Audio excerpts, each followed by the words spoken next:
Rabi Lamichhane leader होइन, बालन leader होइन, यिनीहरू माफिया हुन्, युरोपियन युनियनका दलाल हुन्, एमसीसी का दलाल हुन् यिनीहरू, हो कि होइन? त्यसले गर्दाखेरि यिनीहरूको कारणले मैले भन्दैछु त, यिनीहरूको कारणले अब विदेशी सेना यहाँ आउँछ अनि युद्ध भूमि यो हुन्छ आज। अनि युक्रेन जस्तो अनि माथिबाट चाहिँ रकेट लन्चर हाने बेलामा नि भाइ, अनि त्यहाँबाट रवि र बालनले हातलाई समाउँछन् यहाँ। यो मजाक गर्ने हो, यिनीहरूको बाउको वीरता हो। त्यसले गर्दाखेरि म युवाहरूलाई के भन्छु भने नि, म के भन्छु भने विदेशमा रहने युवालाई पनि एक जीवनमा जन्म त दियो नि धरतीले, दियो नि होइन?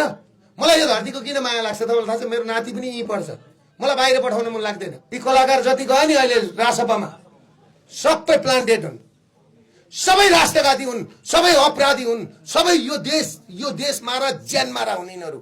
यिनीहरू नेता होइन, यिनीहरूले लिडर होइन।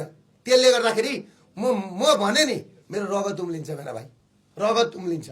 यो देशको पीडा, दिनको 3000 देखि 5000 मान्छेले देश छोडेका छन्। खाडीको 50 डिग्रीको तातोको पसिनामा नि सिंहदरबारमा हेर्नुहोस् त राजनीतिक अनि प्रधानमन्त्री बाँड्छन्। उनीहरूको बाउको मुलाबाडी बाँडे जस्तो नि, फलानु प्रधानमन्त्री हुने अरे, फलानु गृहमन्त्री हुने अरे, फलानु उप प्रधानमन्त्री हुने अरे, फलानु रक्षा मन्त्री हुने अरे। यिनको बाउको देश हो, यिनको बाउको वीरता हो। भयभरका सहकारी